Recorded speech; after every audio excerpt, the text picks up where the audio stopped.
Hello, everyone, and welcome back to For St. Pete's Sake, the official podcast of the Stonewall Democrats of Pinellas County. I am one of your hosts, the former president, the president emeritus. My name is Christian, of course. I am joined by our current president, the reigning supreme, I like to call her, Laura Lee. Laura, how are you? I'm doing well, Christian. I like that nickname. I'm not gonna lie. I don't think I've had that one before. I love it. You are in charge of our coven. You are in charge of our coven. How are you doing? How's life been the past 2 weeks since we've seen each other? Oh, it's been good. Just, I moved apartments, so moving has, everybody loves moving. It's just so fun. So it's just that. And, getting the cats used to the new place. They've been hooting and hollering the first few days, but they're settled in now. Good. Well, I'm excited for our conversation today because right now we're kind of gearing up for St. Pete Pride. We got St. Pete Pride coming up next month, and we just had a Pride celebration that just came up called Tampa Bay Pride. And we have one of the initial founders, I believe, joining us today. So for those of you that don't know, our state is attacking diverse groups across the spectrum. And, their goals, especially with the anti-DEI bill, is to intimidate individuals and groups and organizations to stop having celebrations such as Pride. And unfortunately, that intimidation tactic did work for Tampa Pride and their board. Now, they're not here to explain their reasoning. I'm not going to go into the reasons why they canceled this. I'm just going to say they had their reasons. They decided not to host Pride this year, Tampa Pride this year. A group of individuals did not agree with that and thus began Tampa Bay Pride. And I want to learn a lot more, and I'm very excited to learn a lot more. So I'm going to introduce our guest today, which is Daniel Johnson. Hi, Daniel. Hello. Thank you so much for having me. Thanks for coming on. Please give us your background and your work with Tampa Bay Pride and how it all got started. The floor is yours. Awesome. Thank you. So my name is Daniel Johnson, and I am president of Pride of Tampa. I am also president of P-Flag Riverview. For the past 10 years, I have been in the nonprofit world. I'm going on my 12th year, and I'm so excited. It's one of my most favorite things. It's one of my near and dear to my heart. Is working in the community and trying to make it a more safe and better place for all of our people. But yeah, that's a little bit about me and my nonprofit area. Perfect. And you mentioned I got the name incorrect. I do apologize. It is not Tampa Bay Pride. It is Pride of Tampa. I am so sorry. You're Um, good. give us a little background on that and how that got started and the group that you started it with.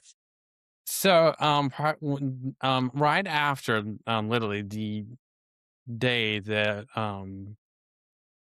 Tampa Pride released their statement that they were going on hiatus, I was sitting on the couch and I instantly jumped up. My husband looked at me and I was like, "This cannot happen." And then I started reaching out to all of the local nonprofit presidents and the chamber of Renee, the president and CEO of it. And I was like, "Hey guys, this can't happen. We have got to do something with everything that's going on with the political climate, with everything that's going on. Pride does not take a hiatus." So um, a week later, I reached out to, before that, I reached out to Renee from the chamber and I was like, "Hey, I want to meet somewhere. I'm bringing all these people to the table and I want to work and see what we can do." And he was like, "Awesome, baby." A few days later, we had a venue and it was the 1920 in the heart of Ybor. And we love them dearly. There is where the magic came together. That very meeting, we had everybody there. It was like just all the local leaders and heads were like, "What can we do?" And that is when Pride of Tampa was birthed. It was like everybody started coming together. And then from that, we had our next following meeting. And then we started like coming together with like, okay, this is how we're going to do it. We're going to reach out to the local government and see what we needed to do. Um, Moving from there, Nay, which from the chamber, which has been phenomenal. Like everything I've been asking for, like help and stuff. Like he was literally like, "What can I do? You have a problem, let me help you." And then he got me connected with St. Pete Pride, and I will forever be grateful for them to be the executive director because she was like, "Hey, I don't care if it's 2 o'clock in the morning, baby. You got a problem, call me, email me, I will help you. And she has been phenomenal with every step of the way with consulting and helping with every question, every problem that I've had. Um, because if it wasn't for all these amazing people in the community, Pride of Tampa, this would never would have and never would have went off. We're very, very lucky. We have such an amazing team, a board of directors that are not paid.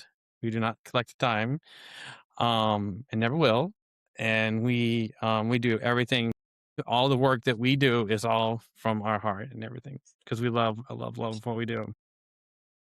Absolutely. Totally understand that. We Christian and I also, being the leaders in the caucus is definitely not money making stuff, but we do it No. just because we have passion and pride. So yeah, I totally get that. Absolutely. And thank you for stepping up and doing this because a lot of people in the community in the Tampa Bay area were really upset by this.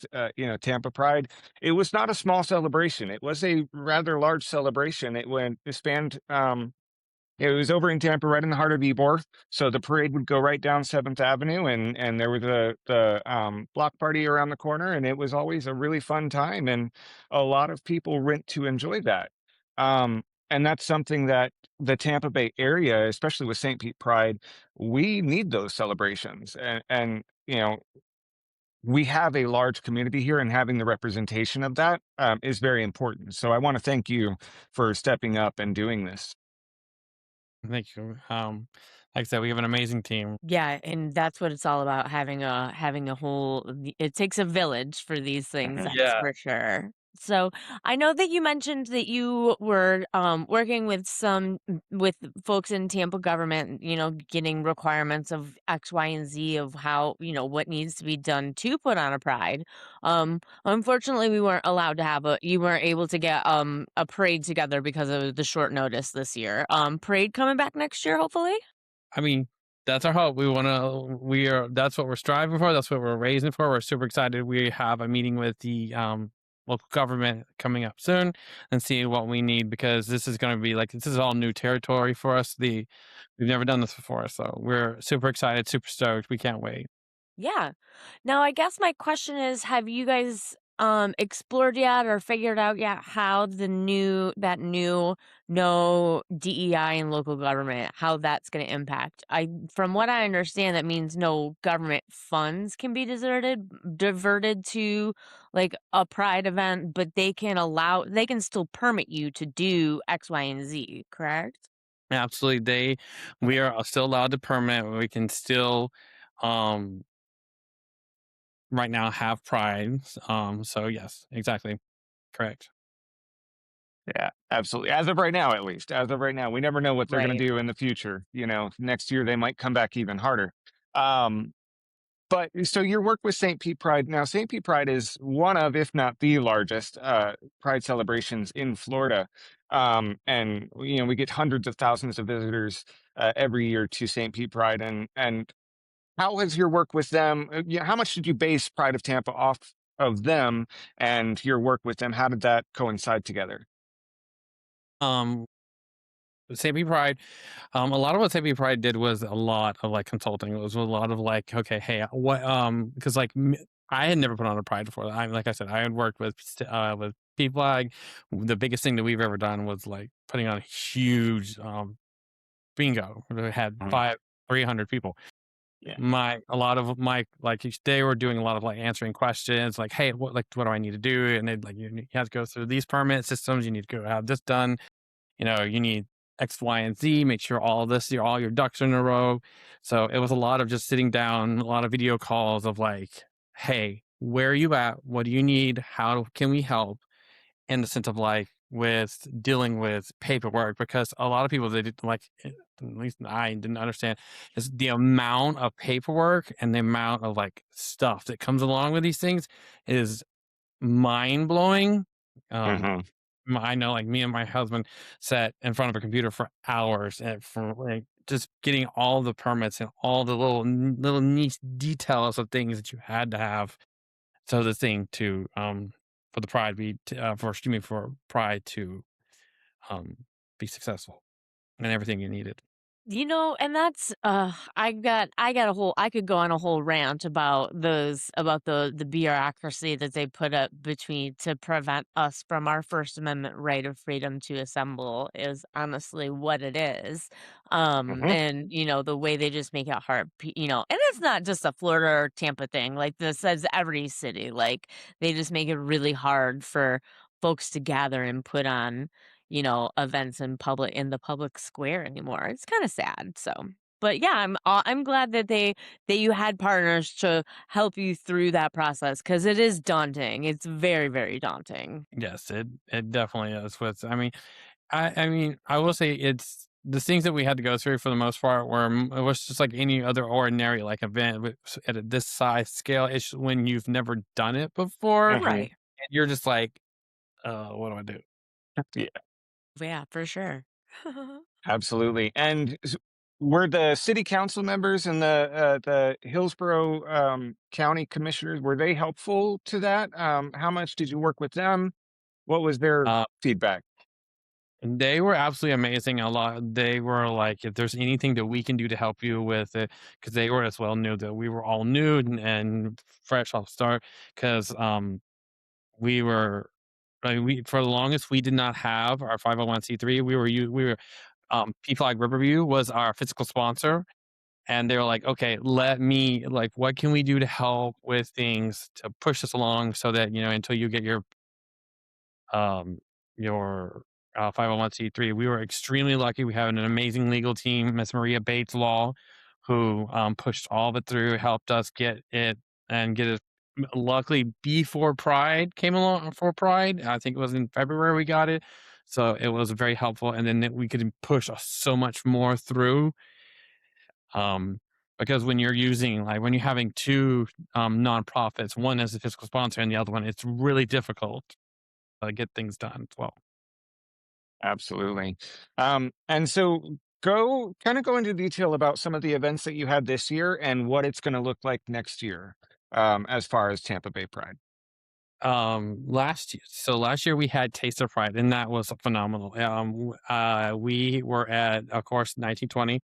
And what it was all of the majority of like restaurants from the local area came to 1920, and we had a drag show, and a lot of the we had over like 3 or 4 or 500 people showed up. It was amazing. It was packed. We were so excited. We were at one point, we were like, what are we gonna do? Because this was literally our first ever event. I mean, we'd had a lot that other people had put on for us, Hmm. but it was our first event, and it was Lily was so amazing in the sense of just like showing us that, hey, the community is here. They're willing to help us. They're willing to support whatever they can do. And it was the outpour of people of like, hey, what can we do to help you? And that night, it was phenomenal. Yeah, I was there and it was a really good event. All the food was really, really yummy. The drag queens were fantastic. The DJs were on point. Like it was a really, really good event. So I definitely hope that to see that create, I love a taste event. You know what I'm saying? Like I love going around and just having little nibbles and tasting an event where you can just taste all different types of stuff. That's great for me to me. So yeah. We're going to do it again. We're already pre-planning it. We've already had an executive team meeting last week, and already got new ideas. We're totally going to change it up and do a lot of different things. Um, I'm super excited. Yeah. Definitely invite back. I can't remember which their name, but they were giving out like nachos and they were giving out the like biggest servings ever. They were so good. Barrios. Yes, that's what it was. They were giving out like proper servings. I was like, hell yes, give me more. You know the sad part about it is I didn't get any of that food, and I kept walking around going, "I want some. I want some so bad." And I was like, and it by the time the event's over, I was like, "Oh, fizzle sticks. I don't get any of." Yeah. But I mean, that's part of like being, being part of the team. Sometimes you don't always get it, but It was our You job. get so distracted and you get stuck in with, like a chicken with your head cut off. You gotta manage all these Exactly. little fires all over the place, and trust me, I understand completely. I know Laura does too, so we For sure. understand what it's like. But you guys did an incredible job. Um, my next question would be, again, I don't want to get into too much of the why of Tampa Pride and why they made the decision to go on hiatus. Have any of them from the board of Tampa Pride reached out to you? Have they spoken about what's going to happen next year? Is there anything that's like, is there any sort of clash going to happen with anything between the two different events? Yes, I have spoken to them, but um, I cannot, unfortunately, cannot speak for Tampa Pride. But I don't really know what their plans are. What I can say is that Pride of Tampa will be having Pride next year, in March, and we will be having more events, and we are full steam ahead, and we have plans on doing things other than just Pride, and we have so many other things that we're going to do in the community. We're just so excited, and we just can't wait to get it going. Absolutely. I Absolutely. love that. I did the other event that I went to for Tampa Pride was the Sapphic party, which I think was the same night as like the main party because we got bumped over to Siren because the other party was at 1920 where it was for us, the year before. I'm definitely I love, I love Pride, I do, like, it does a lot of times, as a Sapphic woman, it does sort of feel like a lot of times it does feel gay men centered, so, like, I do love when we have, events for like, for the trans community, for the Sapphic community, just so that we can all get our little pride shine on too, it's super fun. Absolutely. Can I add something to that real quick? Absolutely. That is one thing that we at Pride of Tampa really care about and really want it to not just be Pride, not just to be focused on one group. We want everyone. We want everyone to feel included, and that's why before Pride, we wanted to try to make as many as events and try to partner with many as people as we could, in what short time we had to try to make sure that everybody felt like, Pride's not just for us, or it's not just for like a certain group of people. It's for everyone, and that's going to be our focus as well. While into next year is trying to partner with as many as groups as we can, and even if it's just like, hey, you want to have an event, hey, let's help. How can we help? Because we can't fix, we can, um, Can't fix what you don't know yeah, is broken. yeah, Yeah. can't fix everything. So, but we want to try our best to help. Yeah, and I'm sure you Absolutely. guys have connected with the, Hillsborough County, LGBTQ caucus because 'cause they've done a lot of really good work about connecting with the community, especially in Ybor, since that is, the gayborhood over in Tampa is pretty much Ybor, so, yeah, I love that, that's because I think that is super important, and that's something that we here in Stonewall are working on too, is that we wanna get out, over here in Pinellas County, focusing on like South St. Pete, and just say like meet people where they are, like not just coming to ask you for your vote, but saying like, "Hey, we're here. What's up? What do you need? What do you want out of your elected officials? What do you want out of a Democratic Party to fight for you?" So like, I love that you're starting with meeting the community and getting figuring out how we can be more intersectional with our celebration. Yeah, absolutely. And with that in mind, can you give us any hints about what you're planning for next year? I can tell you this, that we have quite a few events coming up, and we have a lot of events that we are partnering with other organizations with, and we are extremely excited. We can't wait. All right. All right. So you're going to keep us on the hook until next year.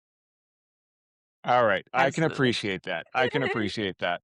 Um, I guess then my last question would be, is there anything else you want to say about Pride of Tampa and the goals and what you achieved this year versus what you want to achieve in the future? And obviously, this is something that you're planning for long term, not just to fill in this 1 year, but to keep it going year after year. Yes. One of the major things that we are focusing on as well outside of the festival is we are wanting to create a community center for the community. Right now, it's in the early stages. We're trying to figure out like how we can put this all together. Me and my team are working really hard at trying to figure out how we can make this dream, this idea that we have, and bring it to life. So, it's one of our board members brought it up, and I was like, "Oh my god, this is amazing! We've got to start doing this." So, um, because I feel like over in like the Tampa area, we don't really have an like a community center for for the LGBTQ plus our family to come and do things and for help or anything like that. So I feel like it's something that's needed and the community really badly needs. Yeah. Absolutely. Is ours Pride of Tampa on like Facebook, Instagram, anywhere? Where can our listeners find you guys to follow out and find out more about events coming up? Absolutely. We are on Facebook and Instagram and TikTok. You can find us at our website at www.prideoftampa.com. Prideoftampa.com, and the socials are just Pride of Tampa. Perfect. Absolutely. And we'll I'll make sure to tag you guys when we post stuff and we post the episode too. Awesome. Absolutely. Can't wait. Absolutely. And if people want to get involved, if people want to help plan things or help, coordinate things, anything like that, how do they reach out to you via social or the website? How do they do that? That would be our website, www.prideoftampa.com. We have a section or a drop down where it says how to get involved. And we desperately need volunteers Yeah. always, always. Absolutely. Well, Yeah, we I will try feel to get that as many people. we're all in the need of peoples right now. Mhm. For Mhm. sure. Absolutely. Well, I think that's all the questions I had. Laura, did you have any other questions for Daniel? No, I think that we covered pretty much everything, and I think now would be a good time to pivot into our shout out or shut down segment. What do you think, Christian? I'm down. Let's go for it. Okay, and as always, our shout out or shutdown segment is something or someone or an event in the news that is either awesome and you want to shout out and put some shine on it, or is not so great and or it's someone or something that not so much and we want to shut them down. So, we try to sandwich them a little bit. I know I've got to shut down. Does anybody have a shout out? I've got a kind of in between. Okay. How about you, Daniel? I have a shout out. All Okay, right. you So will we'll let you go go. last. We'll go you last so we can end on a positive note because mine Yeah. is a shutdown and it's not positive. I want to shut down the Hunt virus and whatever. It's like there. It's the virality is less than COVID, but the, like, lethality like, the virality, meaning, like, how fast it passes, is less than COVID, but it's way worse than COVID. It's in, like, Switzerland now. These people were on a boat, like, there were, like, 8 people have been infected, 3 of them have died, so, like, I think I've seen this film before.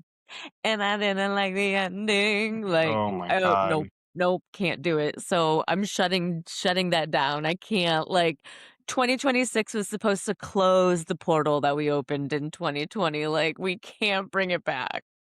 I'm So that's having my trauma shutdown. flashbacks. I'm having trauma flashbacks. I know. Oh God. Okay. So definitely something to be on the lookout. What was it called again? It's called the Hantavirus. It's like Hunta. HANTA. I was thinking when you Hantavirus. first said that, Okay. did she say? I was trying to like, And it's got an 8-week incubation period, so, like, Oof. it could be gnarly, but we're hoping it won't be anything.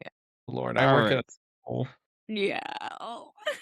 God. Well, definitely something to keep our eyes out and our Yeah. ears open to. Oh God. Yeah. Social distance. Wear your mask if it comes to that. Exactly.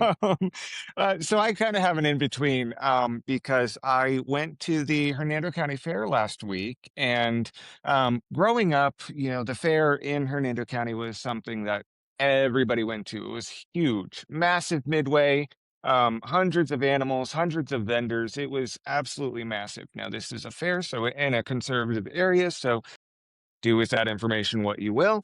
But it was always a lot of fun as a kid growing up. There were hundreds of rides growing up, and it was always the highlight of the year. And I went this past year. I want to shout out the people who put it on because obviously carnival workers are they do a lot of hard work.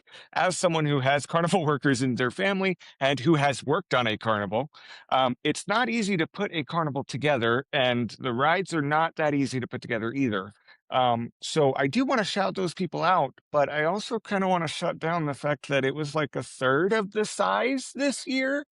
Yeah. So it was a little disappointing, and I'm a little sad that, the experiences that I got as a child, kids aren't getting nowadays. And it's sad to see because, again, rural country area of the high school here, Hernando High School, is a big livestock high school as well. They have the 4-H club and things like that. They have the agriculture classes, and, there are animals at the school, a lot of farming in the area. So there were always hundreds of animals. When I tell you this year, there were 4 chickens, there was 1 goat, there was 2 baby pigs, and 1 cow, and 1 sheep.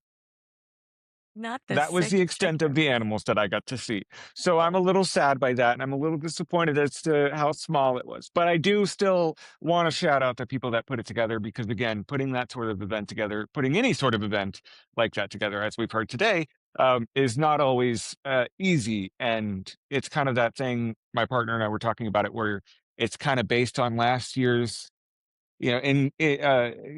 sales and the revenue that it makes. So maybe next year, year after year, it kind of gets smaller as people don't show up. So go support your local businesses, support your local fairs and carnivals and things like that, because we want those experiences. So that's my halfway shout out, shut down. And just drop in lore that you've got carnival people in your family. Like, I oh my do, I do. God. There were Love at it. 1.6 carnivals in our family, so Wow. now we're down to 4, but it's all fun. It's all a lot of fun. Yeah. New Christian lore dropping on the pod. You love it. There you go. You heard it here. Yeah. Okay. How about you, Daniel? What's your shout out? I'm super excited about it. Mine goes out to all of the local nonprofits, all of the people that help bring Pride of Tampa to life. I cannot it just warms my heart thinking about all the amazing people and all the hard work that brought this organization to life in 4 months. All the hard work, all of just the blood, sweat, and tears. That so many people and so many organizations that chipped in and businesses like Bradley's on 7th, and St. Pete Pride and other people. It just thank you so much to all of them. They are so amazing, and I cannot thank them enough. Absolutely, Awesome. absolutely. Shout out to them and shout out to you guys putting that all together because, again, we know it's not easy work, but it is much appreciated. And I can't wait to see what you guys do in the future and how you guys grow year over year. Because this is where it starts, right? The first one is always, where you kind of learn things. It's the trial Definitely. run, so to say. And so we know that next year and the years after will be that much better. And so we just really appreciate everything that you did, everything that your team did. And thank you so much. Thank you for having me again. Absolutely. And thank you, everyone who came out and listened to this episode. We'll be back next week. I'm going to let Laura do her outro. But we will be back next week and be on the lookout because in the next couple of weeks, we have some really interesting guests, including the first week of June. We have actually a few of the board members from St. Pete Pride. So we're looking forward to that. And yeah, thanks for tuning in. Yeah, please remember to like and follow us on Facebook, Instagram, TikTok, YouTube, and Substack. We're at forsaint.pete.saint. Please subscribe to the podcast wherever you listen, and if you could leave a rate and review to help promote the pod, that would be most appreciated. We'll be back next week with more stories from the people doing the hard work to make our community better. Until next time, for St. Pete's sake, keep pushing for change.